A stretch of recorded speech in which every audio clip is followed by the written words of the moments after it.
Today we are discussing a very important topic, which is emergencies in oncology. From your private practice or clinical practice as well, this is very important because you have to clinch the diagnosis, and these are a few emergency situation where you have to act wiser in a short span of time. Secondly, even from your exam point of view, this topic is very important because I have recently passed out, and a lot of OSCE based questions that they are asking are based on this simple concept where you have to remember a few basic and simple principles. And this is what we are going to discuss today. Okay, so my name is Dr. Ravi. I am a medical oncologist and I am at present working in Raipur. So, what is a oncological emergency?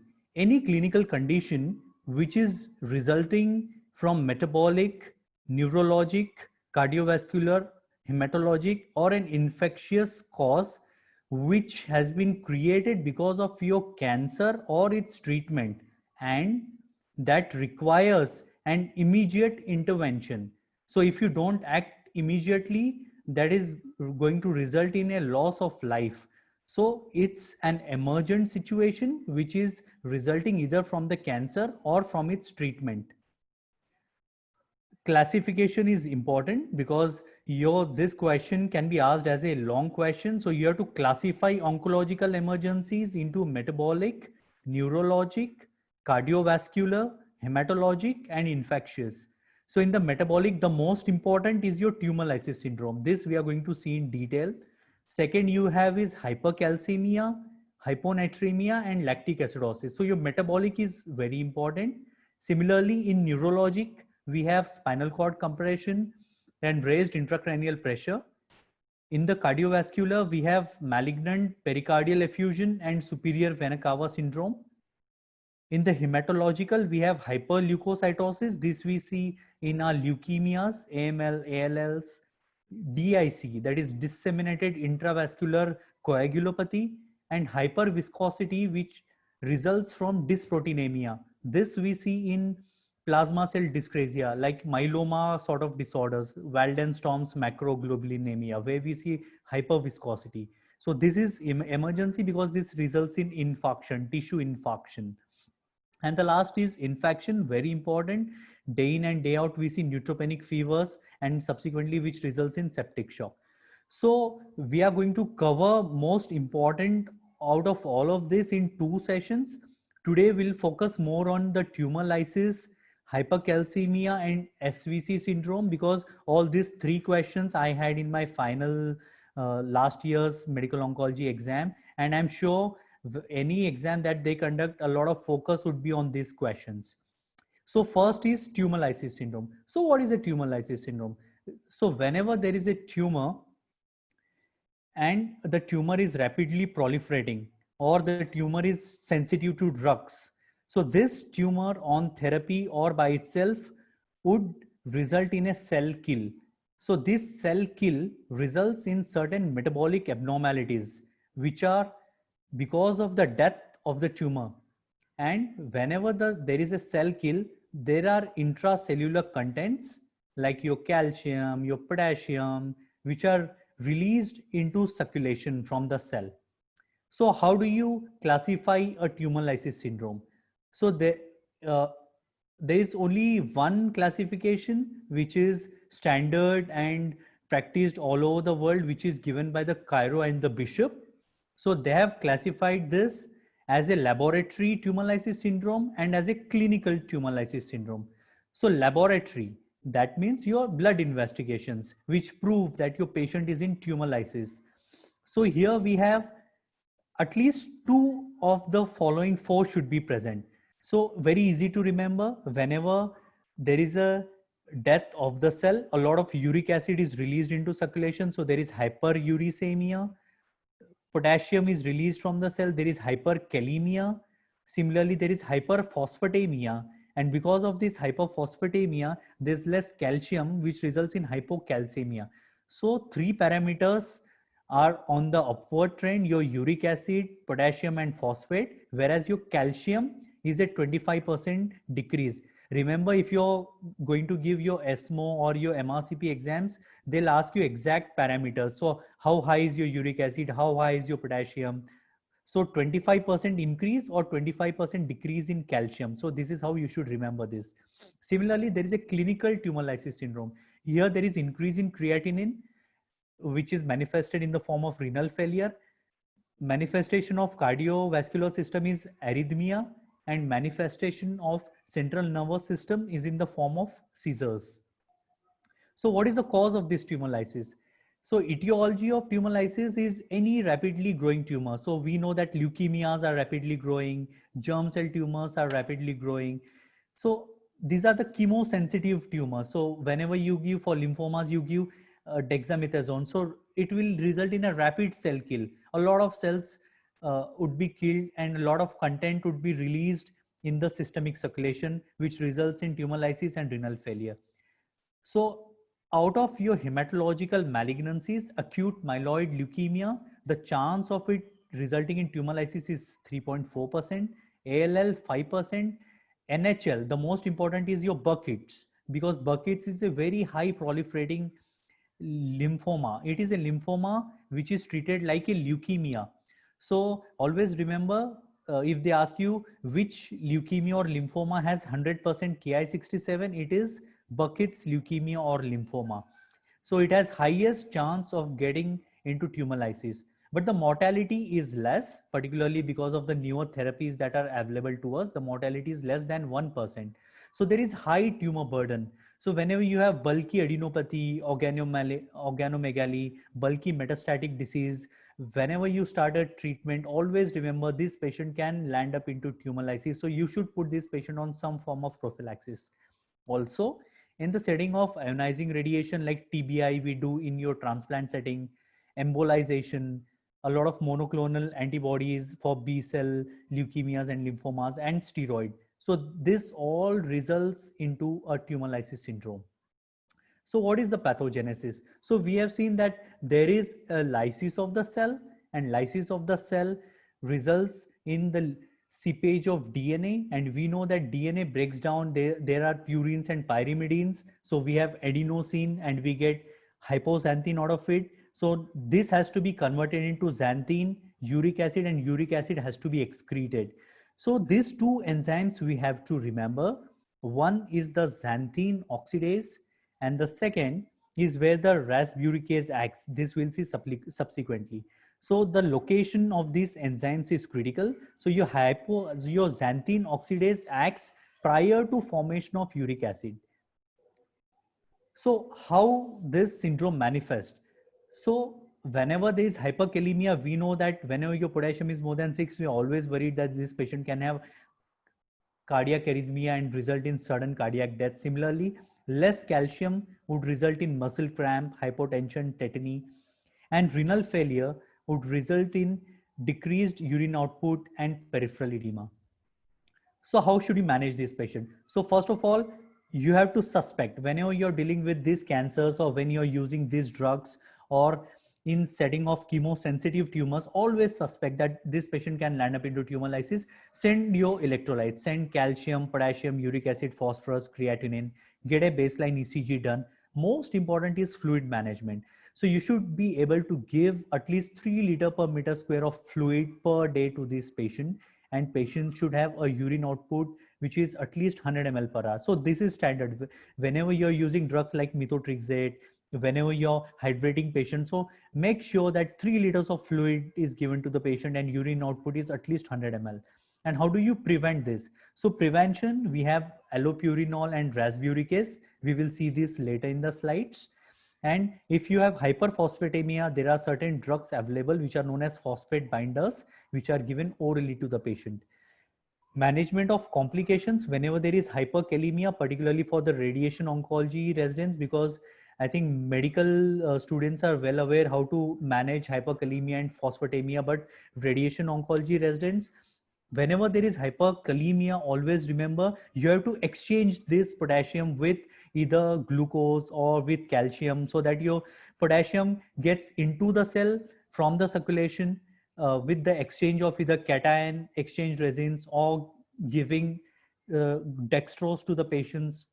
Calcium gluconate is particularly given because it will stabilize your cardiac membrane so that patients will not have an arrhythmia. And whenever there is emergency and these measures don't work, you should subject this patient for hemodialysis. So hemodialysis is always an option for the patients who are not responding to standard management. Whenever there is hyperphosphatemia, we will hydrate these patients. We will give them oral phosphate binders. And when these therapies don't work, dialysis is always an option. So again, how do we manage this? So remember, there are two enzymes that we are talking about. One is xanthine oxidase and second is urate oxidase. So your xanthine oxidase is going to act before your uric acid has been formed. So whenever you want to prevent hyperuricemia, there is a role of allopurinol because it is blocking xanthine oxidase which acts prior to formation of uric acid. But once patient already has hyperuricemia, at this point, your allopurinol is not going to work to a great level because you have to give a drug which would break the uric acid that has already been formed, and that this job is being done by rasburicase, which prevents the conversion of already uric acid into your allantoin. So a lot of uric acid is converted and excreted from your body. So this is where your rasburicase acts. So always remember, whenever question is asked, whenever you're using as a prophylaxis, so that you want to prevent hyperuricemia, allopurinol is a very good drug. But once hyperuricemia has already been set in, you want to destroy this uric acid, you need rasburicase. So allopurinol is a oral tablet, very cheap, and uric acid usually falls after 2 to 3 days. Remember, whenever there is renal failure, allopurinol does not work. I mean, it is contraindicated. You have to adjust the dose. You may use a febuxostat in this situation, but your rasburicase, you can give it safely even in renal failure, but it is given IV. It is a slightly costly therapy. This is a study which has been done because rasburicase is costly. A single 2 mg dose which is required for the patient cost about 6 to 7,000 rupees. So this study has been done because you have to give it for 4 to 5 courses. So even if you give a single course of rasburicase, that does a better job than your allopurinol. So this study has proved, and particularly for low and middle income countries like our country, where we cannot afford a lot of rasburicase, even a single dose is sufficient for the patient. This is again taken from the DaVita, which compares your allopurinol versus rasburicase. Allopurinol, oral tablet, slower action. Always remember, in case of renal failure, already if your hyperuricemia has been set in, doesn't work. Whereas rasburicase, IV administration, very rapid onset of action, single dose is sufficient. But always remember that whenever you're doing rasburicase, you should get a G6PD level done, because if the patient is G6PD deficient, which is 1% of the population, this can result in severe hemolysis. And this is a costly therapy. So a single dose would be sufficient in low and middle income countries. We move on to our second emergency, which is hypercalcemia. Okay, so hypercalcemia occurs in 20 to 30% of all cancer patients at some point in their disease course. And whenever hypercalcemia sets in, it is a poor prognostic factor, because your 80% of your patient, it is said that they die in 1 year of the diagnosis of hypercalcemia. It is most commonly seen in breast, lung, myelomas, lymphomas, and a prostate cancer. We are usually seeing this in multiple myeloma. Most of the patients of multiple myeloma, they present with hypercalcemia, renal failure. We subsequently work up this patient and they later turn out to be patients of multiple myeloma. Okay, so how does this hypercalcemia occur and how is this divided? So there are 4 mechanisms, and this is how it has been divided also. One, we know that calcium is present in the bones. So whenever there is a osteolysis which is happening in the bones, this results in hypercalcemia. Second, there is something known as parathyroid hormone and parathyroid hormone related peptide. So whenever there is a malignancy, it is said that parathyroid hormone related peptide is released into systemic circulation, and this leads to humoral hypercalcemia of malignancy. This is the most important cause of hypercalcemia in malignancy patients. So again, this is a very favorite question of all the examiners. They would give you causes and they will ask you, what is the most common cause of hypercalcemia and malignancy? Always remember, it is parathyroid hormone related peptide, not parathyroid hormone, not osteolysis, not ectopic hyperparathyroidism, no 1,2,5 dihydroxy vitamin D. The 80% of the times it is because of parathyroid hormone related peptide. Okay. So pathogenesis, coming to pathogenesis. So here we can see that there is osteolysis that we saw. There are bones where there are osteoclast present. So there are two types of cells, one are osteoblast and osteoclast. So clast leads to bone resorption. So in this diagram, we can see the bones, the osteoclast getting activated and releasing calcium. On the left side, there is parathyroid hormone related peptide, which acts like a parathyroid hormone, which leads to bone resorption. Again, this leads to leakage of calcium into systemic circulation. And the third is dehydration. Okay. Whenever we want to remember the symptoms of hypercalcemia, remember this mnemonic: stones, bones, moans, abdominal groans, and psychiatric overtones.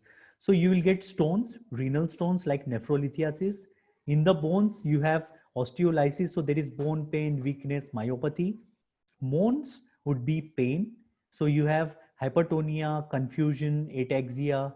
Abdominal groan is your abdominal pains. So there could be a lot of abdominal pain. It could also result in constipation, anorexia, nausea, vomiting, and psychiatric overtones, because a lot of calcium in your central nervous system results in psychosis and depression.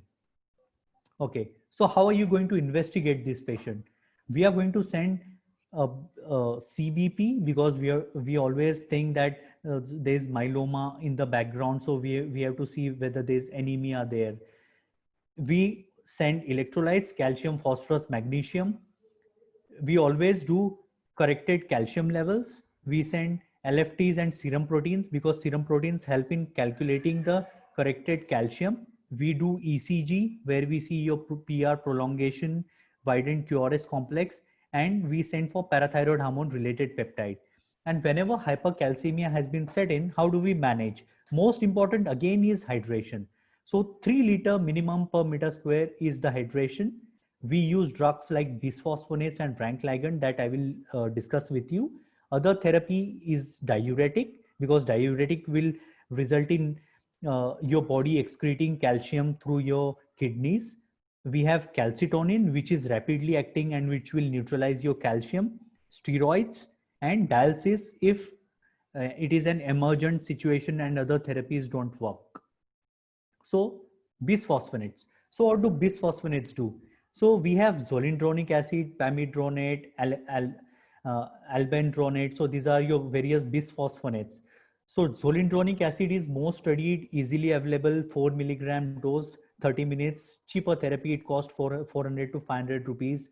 And your calcium would normalize in 4 to 10 days, and this lasts for about 2 months. And this results in improvement in overall survival.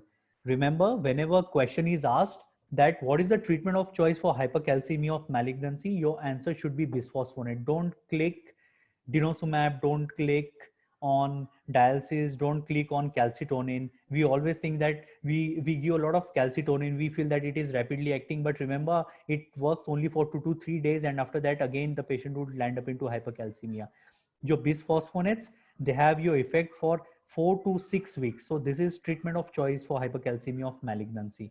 Okay.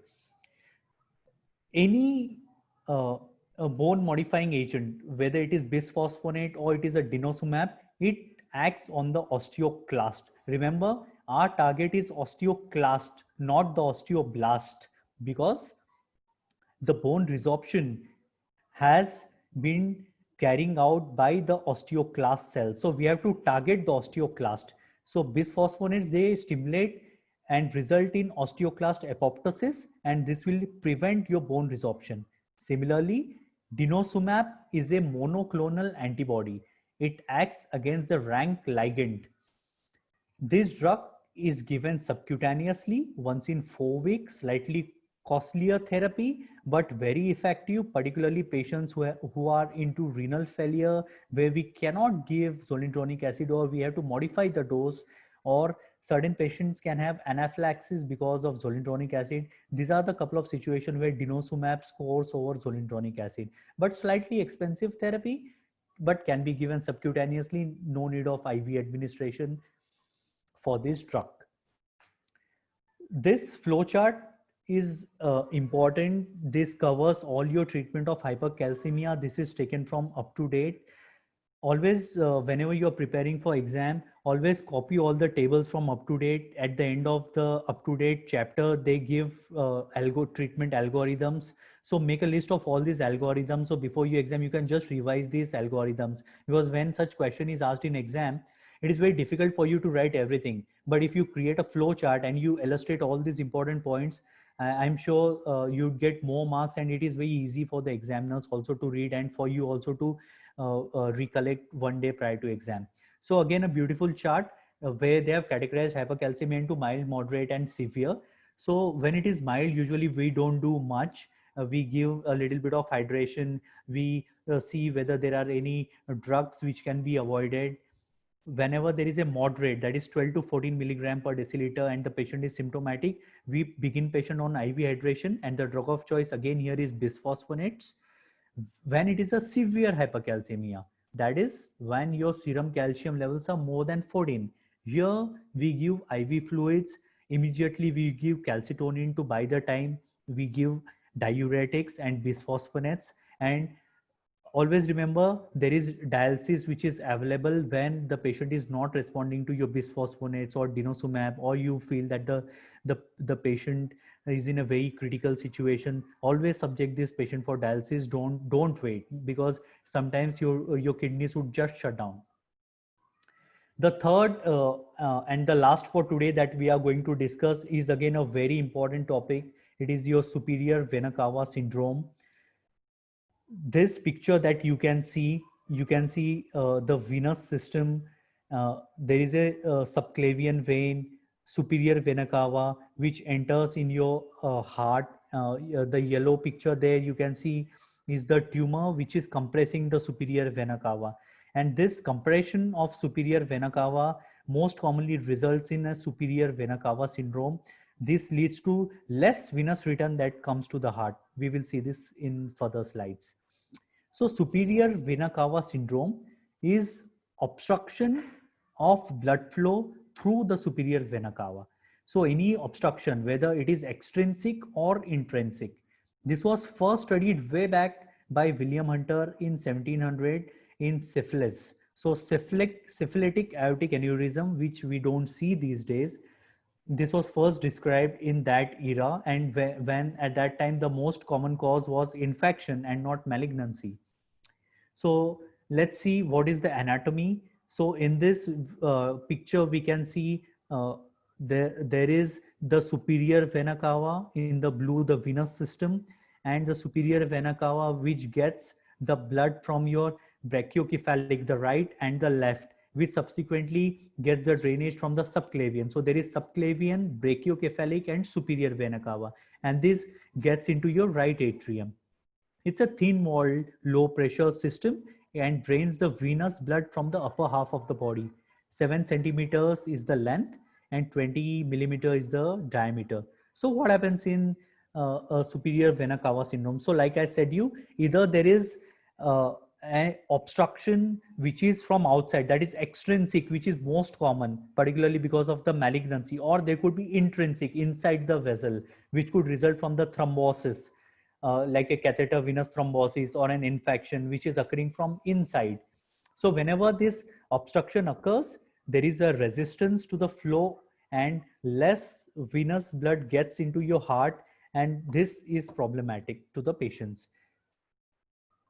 So this obstruction can occur at 3 levels. So this picture you can see the black color thing you can see is the level of the obstruction which is above your azygous system. So here on your left side is your azygous vein, and this your azygous vein is entering into your superior vena cava, and this obstruction is above the entry of the azygos. In the this diagram, you can see there's the obstruction which is occurring at the level of the azygos. And in this third diagram, we can see the obstruction which is occurring below the azygos. So your clinical manifestation depend at the would depend on the level of the obstruction in the superior vena cava, whether it is above the entry of the azygos, at the level of the azygos, or below the level of azygos. Okay. So what are the causes of superior vena cava syndrome? So like I said you, the most important causes earlier were infections, tuberculosis, syphilis, histoplasmosis, actinomycosis. Then were the benign condition like mediastinitis, catheter-induced thrombosis, aortic aneurysm, a retrosternal goiter, some benign thymic or bronchogenic cyst which are compressing the SVC, and big lymph nodes. Nowadays, the most important causes are malignant. It is said that 80% of SVC these days is because of malignancy. So it is not infection, it is malignancy. And out of malignancy, the most important cause is your non-small cell lung cancer, not small cell as we think, because we usually feel that it is the small cell which results. But most important causes are your non-small cell lung cancer, where it is seen in 50% of cases, small cell 20%, lymphomas, metastasis. It could be from your germ cell, it could be mediastinal mets, it could be from your neuroblastoma.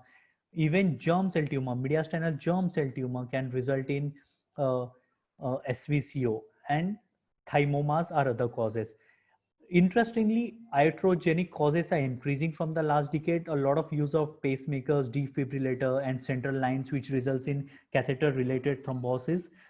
So iatrogenic causes are increasing, but malignancy remains the most common etiological cause of superior vena cava syndrome. In particularly, whenever the examiner wants to ask an OSCE style of question, mediastinal, the causes of mediastinal adenopathy or a mediastinal mass is very, very important. In my exam, I had 2 to 3 questions where they would just give a clinical case, and they would show a picture where there is mediastinal widening, and they would ask that what is the differential diagnosis for anterior mediastinal mass, middle mediastinal mass, posterior mediastinal mass. So where you have to write your leukemias, lymphomas, germ cell tumors, thymomas, neuroblastomas. So this is a very, very high yielding topic. Prepare this topic very, very properly, and there would be some clinching that would be given to you, and they'll ask you what further workup you will do. So you'll get a baseline X-ray or a CT scan. You'd send germ cell tumor markers, and whenever possible you would get a biopsy. So don't rush to treatment. You have to investigate, because you have to get into the cause which is leading to superior vena cava syndrome. Okay, so classification of SVC is again an important question. So they are classified. Doty and Stanford has given a classification, and Hughes classification is commonly followed clinically. The third classification, Bixby, we don't use that and don't remember. Just remember the upper two. The upper is the anatomical, so it tells how much is the stenosis, up to 90%, more than 90%, reversal of the flow, or complete occlusion. That is Stanford's classification. Sorry.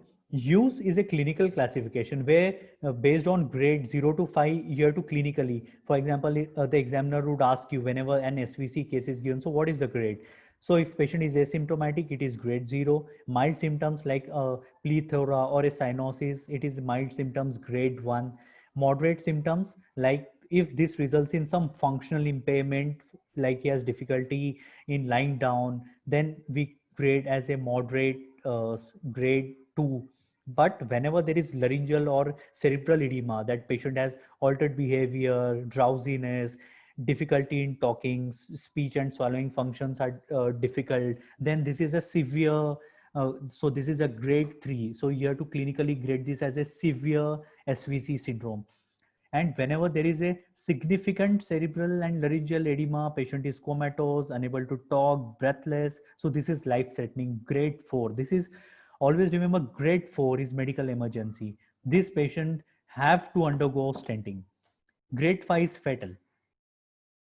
So Clinical presentation. How will these patients present to us in OPD? So your clinical presentation depends on the level of obstruction, where is the obstruction. Second, how rapidly the symptoms develop. Because if your symptoms develop very, very rapidly, there's no time for the collaterals to develop and patient would land up into fatal and sudden death. But if it is a slowly growing tumor, your collaterals can form. So this patient is not going to die. This patient's collateral would develop and these collaterals would take care of the circulation. Other is involvement of your other mediastinal structures like your compression of the vessel, compression of the airway, compression of the surrounding nerves. So patient would have signs in the form of cyanosis. So his face would be, there's be blue bloating. There would be edema of the upper chest, the arms, the neck, the face. So who would have an edematous look. Third would be swelling, and this swelling would be more prominent on the right side than the left side, because the left side, the system has more collaterals. The right side has less collaterals. So the swelling would be more on the right side. Other signs and symptoms are cough, epistaxis, hemoptysis, dysphagia, dysphonia, and hoarseness. In case of significant cephalic venostasis, so whenever the level of obstruction is below or at the level of azygos, so there's a lot of stasis that is occurring in the cephalic direction. So patients would have headache as the prominent symptom. There would be dizziness, there would be drowsiness, and patient would have stupor, lethargy, and even comatose. Other could be dyspnea because of the mediastinal mass or pleural effusion. So this is the diagram that they may give you in OSCE, that they may show you a patient with this neck and examination, and they would discuss a case of a lung cancer, and they would or a lymphoma, and they would ask you what is the clinical condition. So you should be able to point out that this is superior vena cava syndrome, and you can see the facial and neck edema, there's dilated veins, there's distended veins, and you can even categorize based on the symptoms what could be the grade of this and how are you going to manage this patient. So the diagnosis is clinical. You have to see this edema and these distended veins. However, imaging is important.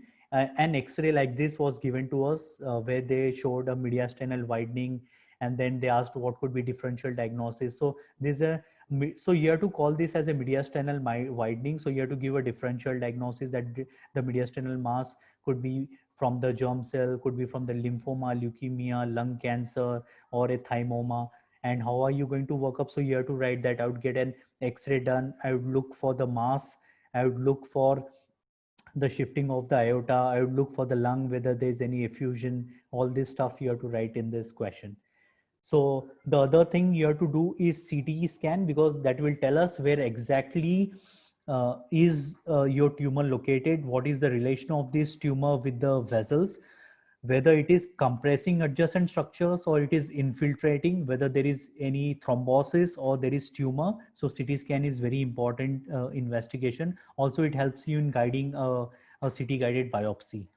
The treatment would depend on severity of symptoms, what is the cause, and what is the prognosis of the patient. Your most important goal is to relieve patient of these symptoms, and you have to attempt cure whenever there is a malignancy suspected. Most important thing is supportive care. Whenever you get this patient, head and elevation is important. Give this patient oxygen, diuretics, this would reduce the cerebral edema, steroids, but don't give a lot of steroids before you get a biopsy, because you will miss your lymphomas in this scenario. Only a small percentage of patients with rapidly onset of SVC have life-threatening complication because of the airway compromise or laryngeal edema, and these are graded as grade 5. So always remember, because these are the patients where you have to stent this patient. We will see in subsequent slides what stenting are we going to offer, because this is another favorite examiner question.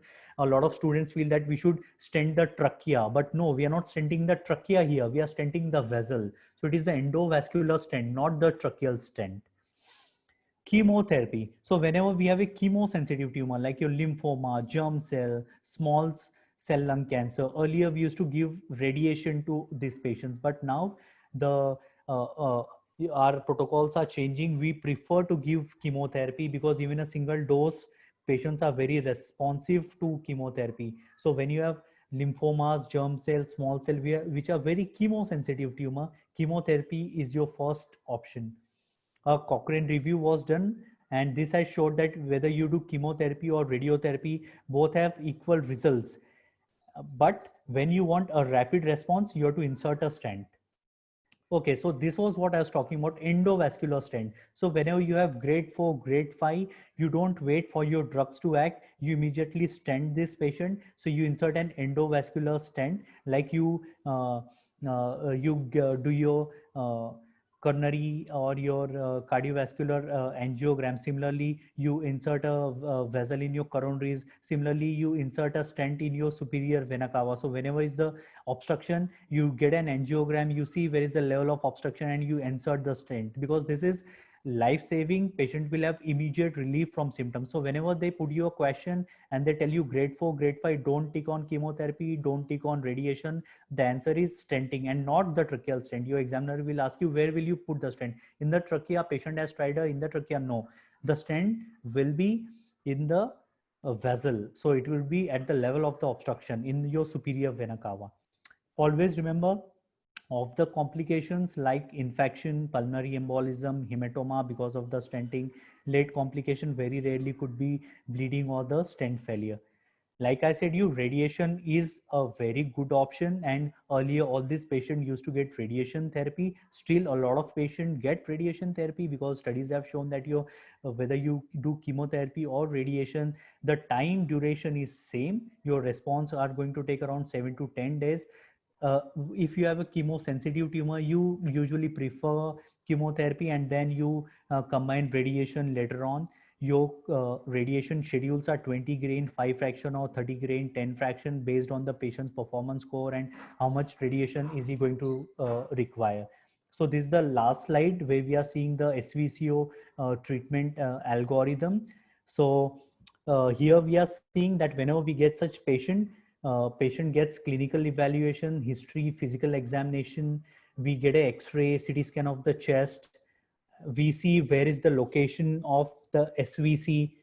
We grade this patient grade 1 to 3 or grade 4, 5. Whenever grade 4 symptoms, stenting. Grade 1 to 3, chemosensitive chemotherapy, not chemosensitive radiotherapy. So simple algorithm. Again, I have copied this from UpToDate. Would be very, very helpful for you for the exams. So always copy these tables from UpToDate. Very easy to revise and write in exams. So this is all we are going to discuss in our first session. So thank you all of you for your attention. And in our next session, we would cover the rest of the oncological emergencies. Over to you, Navneet. Thank you so much, sir. It was a lucid presentation, and in a very simple manner, you explained everything. So if there are any questions, please unmute and ask yourselves, or you can also use the chat box.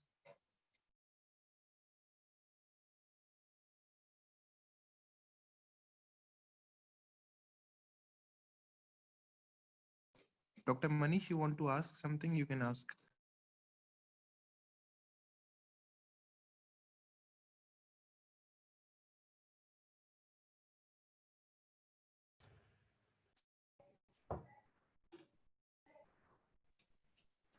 Okay. So, sir, in the case of hyperkalemia, Yeah. how should we give the dextrose and insulin? What dose and the protocol? Can you please say something about that? Yeah, so what we usually do for hyperkalemia is we see what is the baseline potassium level first. Second, we immediately get an ECG done, because whenever there is potassium is more than 6.5, before giving insulin, first we push slowly calcium gluconate. So we usually take 10 milliequivalents of calcium gluconate, we dilute in 10 ml of normal saline, and we push it slowly over 10 minutes. Remember, you cannot just rapidly inject calcium gluconate, because this would result in sudden cardiac death. So you have to give very slow calcium. This would result in membrane stabilization, so your patient would not have arrhythmia. Then the second thing we do is we give insulin with dextrose. So what we usually do is we take 12 units of insulin, and we give this 10 to 12 units of insulin IV and not subcutaneous. And then we give this insulin, and then we put this patient on 5% dextrose. And then after this 5% of dextrose is over, we repeat serum potassium level, and if there is any further requirement, we give further IV insulin. So this is how we repeat electrolyte every 4 to 6 hourly, and we manage hyperkalemia. Okay. So, sir, is there any contraindication in case of diabetic patients or? No. So we are not worried about diabetes and all this, because hyperkalemia is like life threatening. So here we are not worried at all about your diabetes or whatever. What we are worried about is we have to get up potassium as rapidly as possible to less than 5.5. Because if you don't get it within the next 6 to 8 hours, the patient is going to die of cardiac arrhythmia. And at what potassium do we go for dialysis? So we don't go directly for dialysis only if these therapies don't work. For example, if you have corrected for 4 to 5 times and still if your potassium is like 6.5, you're not able to get it down with all maximum your supportive care measures. So you give beta 2 agonist, you give potassium binding resins, you give insulin with dextrose, you give calcium gluconate. In spite of everything, if your potassium is not going to get corrected, then you subject this patient for dialysis. That's the last resort. Okay. So there are a few questions in the chat, sir. If you could take. Okay. Can you share the PPT that is privately sent? Yeah, I will send you. When will be the next session? Whenever I think I'll be happy to take all such classes for you, because I've recently passed out, and it would be helpful for me also. I don't have a lot of work. And how long it will take to get relief after palliative radiation? So it is said that 7 to 8 days. So minimum 7 days is required. You don't get results in 1 to 2 days. If patient is not willing for stenting, then only God can save him, because that's the only option that we have in grade 5, because laryngeal edema and cerebral edema is very life threatening. These patients can suddenly die. So uh, still, if it is a chemosensitive, you'd prefer chemotherapy than radiation, but any therapy is going to take 7 to 8 days minimum to act. Indication for emergency radiation would be not a chemosensitive tumor, like you have non-small cell lung cancer is not a very small cell is chemosensitive, non-small cell is not a very chemosensitive. So there you can subject this patient for emergency radiation. The emergency radiation protocol, I think Dr. Navneet would be in a better situation to tell what is a better. Okay, so my daughter is here. So she is, I am sorry for that. And emergency radiation protocol is, I think, standard in our institute. We followed was 5 gray for 5 fractions. So that was a 25 gray schedule we used to follow in our hospital. So I think that is what I think Navneet will also tell us, that there also they would be following the same thing. Okay. So, sir, Yeah. if in case of laryngeal edema, we don't do the arterial like venous stenting, and we go for a tracheostomy. So, won't that help in the patient? No, so here the problem is in the vessel. So no matter, see, the problem is in your superior vena cava. So until and unless you get that obstruction out, and until and unless you stent at that particular area, no matter you stent your trachea, nothing is going to happen, because it is not the trachea that is the problem. It is the SVC that is the problem. So you have to stent your superior vena cava. So this is what the examiners ask. And most of the times we fail to, and they'll ask you that patient ko stridor hai, what are you going to do? And we immediately tell stenting, and they'll tell where you will stay trachea, because even I used to say like that. But then remember, the problem here is in the vessel. So if the problem is in the vessel, we have to stent the vessel. Okay. Yeah. So, are there any other questions? Okay. So there are no more questions, sir. So we can. Sure. Maybe we can continue the next session next time. Yeah, whenever you say, you tell me, and whatever from your exam point of view also, whatever topics you want, just tell me like a week, so that we can discuss whatever routinely you guys are not able to cover, so that it's helpful for you. Yeah. Certainly, sir. Thank you so much. Thank you so It was much. wonderful, sir. Thank you. Bye.